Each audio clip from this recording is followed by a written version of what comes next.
గురుచైత్ర పారాయణ శ్రీ గురుచైత్ర అధ్యాయం 17. ఓం శ్రీ గణేశాయ నమః. శ్రీ సరస్వత్యై నమః. శ్రీ గురుభ్యో నమః. ప్రస్తావన. ఈ 17, 18, 19 అధ్యాయాల్లో శ్రీ నరసింహ సరస్వతి స్వామి యొక్క అవతార లీలలకు ముఖ్య రంగస్థలమైన అమరపురము క్షేత్ర మహత్యాన్ని, అక్కడ శ్రీగురుడు చేసిన లీలలను వర్ణిస్తుంది. ఆయన ఒక మూర్ఖ బ్రాహ్మణుని తలపై తమ చేయి పెట్టి సకల విద్యా పారంగతుడుగా చేశారు. ఇలాంటి లీల శ్రీ స్వామి సముద్రులు జీవిత చరిత్రలో చూడవచ్చు. పేద బ్రాహ్మణ దంపతులకు భుక్తి ముక్తులను ప్రసాదించాడు. ఇలాంటి లీలలు కూడా శ్రీ స్వామి సమర్థ శ్రీ షిరిడి సాయిబాబా జీవిత చరిత్రలో చూడవచ్చు. గంగానుజుడు అనే భక్తుడి చేత క్షణకాలంలో త్రిస్థలి, కాశీ, ప్రయాగ, గయా క్షేత్రాల యాత్ర చేయించాడు. ఇలాంటి లీల శ్రీ తాజుద్దీన్ బాబా జీవిత చరిత్రలో చూడవచ్చు. శ్రీ దత్తాత్రేయ స్వామి నేటికి ఎలాంటి సద్గురు రూపాల్లో మానవులను ఉద్ధరిస్తారో వీరి చరిత్రలో చూడవచ్చు. అది గుర్తుంచుకొని మనం ఈ పారాయణ చేయాలి. శ్రద్ధాయుతమైన ఈ అధ్యాయం పారాయణ ఆయా క్షేత్ర దర్శనంతో సమానము. దేవి తనను ఆశ్రయించిన విద్యాహీనుడితో శ్రీ గురువును ఆశ్రయించమని చెప్పిన లీల సప్తశృంగి దేవి కాకాసి అనే భక్తుడితోనూ చిన్నకృష్ణ అనే భక్తునితో స్వప్నంలో శ్రీ మహావిష్ణువు సాయిబాబాను ఆశ్రయించమనడంతో సరిపోతుంది. దేవతల కంటే సద్గురువు అధికుడని ఈ లీలకు అర్థము. శ్రీ రామకృష్ణ పరమహంసతో కాళీమాత కూడా అద్వైతానుభూతిని పొందడానికి తోతాపురి అనే గురువును ఆశ్రయించమనడం గమనార్హం. ఇష్టదేవతోపాసన విక్షేప దోష నివృత్తి కోసమేనని, ఆత్మజ్ఞానానికై శ్రోత్రియుడు బ్రహ్మనిష్ఠుడు అయిన గురువును ఆశ్రయించాలని ఉపనిషత్తులు చెప్పిన దానినే ఈ లీలలు బలపరుస్తాయి. ముముక్షువుకు సద్గురువునకు ఆశ్రయించడం ఆత్మావశ్యకమని ఈ అధ్యాయం తెలుపుతున్నది. మానవమాత్రుడైన గురువును ఆశ్రయించిన వారిని కూడా ఆ రూపంలో అనుగ్రహించి తరింప చేయవలసింది సద్గురువేనని క్రిందటి అధ్యాయంలో చివరి లీల తెలుపుతున్నది. శ్రీ సాయి తామే సకల సాధు స్వరూపి అని భక్తులకు అనుభవం ఇచ్చిన లీల ఎంతగానో ఇది పోలి ఉన్నది. కనుకనే శ్రీగురుడు స్వయంగా పురాణోక్తమైన గురుసేవా వృత్తాంతాలను క్రిందటి అధ్యాయంలో చెప్పారు. కథ ఆరంభము. సిద్ధముని ఇంకా ఇలా చెప్పారు. నాయన, మబ్బు వేసే ముందు చల్లగాలి వీచినట్లు గురుకథ వినడంలో నీకు, అది వినిపించడం వల్ల నాకు ప్రీతి కలుగుతున్నది. శ్రీగుడిని భక్తుల పాలిట కామధేనువు, కల్పవృక్షము అయిన శ్రీ గురుచరిత్ర చెబుతాను విను. శ్రీగురుడు కృష్ణా తీరంలో బిల్లవట్టి వద్దనున్న మేడి చెట్టు దగ్గర శాస్త్రోక్తముగా చతుర్మాస్యం చేశారు. అది వినగానే నామదాయకుడు నమస్కరించి, స్వామి, భగవంతుడైన శ్రీగురుడు తపస్సు అనుష్ఠానము ఎందుకు చేశారు? అందరికీ అన్నీ సమర్పించగల ఆయన భిక్ష చేసుకోవడం ఎందుకు అని అడిగారు. సిద్ధయోగి, నాయన, భగవంతుడైన శివుడు త్రిమూర్తి స్వరూపుడైన దత్తాత్రేయుడు భిక్ష చేయలేదా?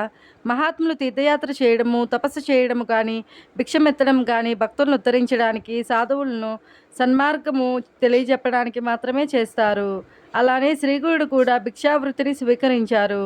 భక్తానుగ్రహార్థమే శ్రీగురుడు కాలగతిలో మరుగుపడిన ఉత్తమ తీర్థాలన్నింటినో తిరిగి ప్రకటన చేయడానికి తీర్థయాత్రలు చేశారు. కేవలం లౌకిక సుఖాలను మాత్రమే ఆశించే మూర్ఖులు, స్వార్థపరులు తమను ఆశ్రయించకుండా చూచుకోవడానికి ఆయన కొంతకాలం గుప్తంగా ఉన్నారు. కానీ సూర్యుని తేజస్సు, కస్తూరి వాసన ఎలా దాగి ఉండలేవో అలాగే శ్రీగురుడి మహిమ కూడా ఒకనాడు ఈ విధంగా వెల్లడైంది. కరవీరపురంలో వేదశాస్త్ర పురాణ పారంగుతుడైన ఒక బ్రాహ్మణుడు ఉండేవాడు. అతడు కన్వసాకీయుడు. మహాపండితుడైన ఆయనకు ఒక కొడుకు పుట్టాడు. కానీ అతని చిన్నతనంలోనే తన తల్లిదండ్రులు మరణించారు. అతడు మందమతి కావడంతో చదువు ఏమాత్రమూ రాలేదు. మేనమామ గ్రామస్తులతో కలిసి అతనికి 7వ సంవత్సరంలో ఉపనయనం చేశారు. కానీ మతిమరుపు వల్ల అతడు గాయత్రి మంత్రానుష్ఠానం కూడా చేయలేకపోయేవాడు. ఉపనయనం చేసిన 1 సంవత్సరం కాలం నాటికే మేనమామ కూడా మరణించడంతో అతడు అనాథుడై భిక్షకెళ్ళేవాడు. ఊళ్ళోని జనం అతడిని, ఒరే మందమతి, అంతటి మహాపండితుని పేరు చెడగొట్టిన నీవు ఎందులోనైనా దూకిచావరాదా? నీ జన్మం వ్యర్థము. విద్యావంతుడు, వయసులో చిన్నవాడైన అతనికి ఎక్కడికి వెళ్ళినా సోదరుని వలె విద్య అతని వెంట నుండి అతనికి కీర్తి, గౌరవము లభించేలా చేస్తుంది. అతని శరీరంలో సర్వదేవతలు నివసిస్తారు కనుక అతడు వయోవృద్ధులను కూడా పూజనీయుడే. విద్య లేనివాడు వయస్సులో పెద్దవాడైనా అతన్ని ఎవరూ ఆదరించరు. విద్య లేని నీవు పశువు కంటే హీనము అని హేళన చేసేవారు.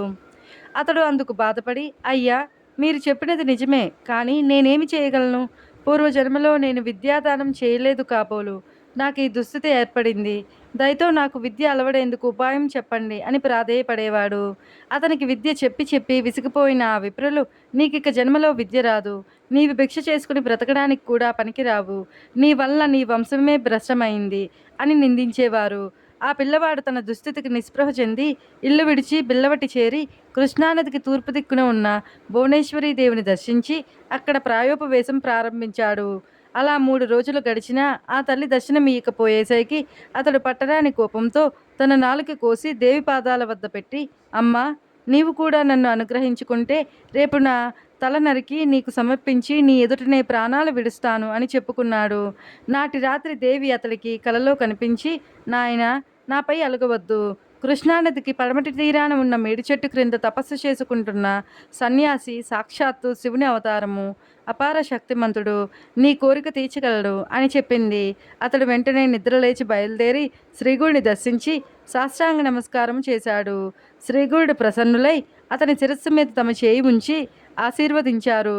అతనికి వెంటనే నాలుక రావడమే కాక సకల విద్యలు సిద్ధించాయి.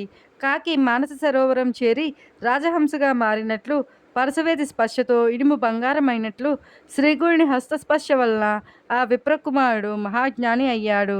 శ్రీగుడి నివాసం వల్ల ఆ స్థలం మహామహిమగలదైంది. శ్రీదత్తాయ గురవే నమః. శ్రీ శ్రీపాద శ్రీ వల్లభాయ నమః. శ్రీ నరసింహ సరస్వత్యై నమః. గురుచరిత్ర అధ్యాయం 17 సమాప్తం.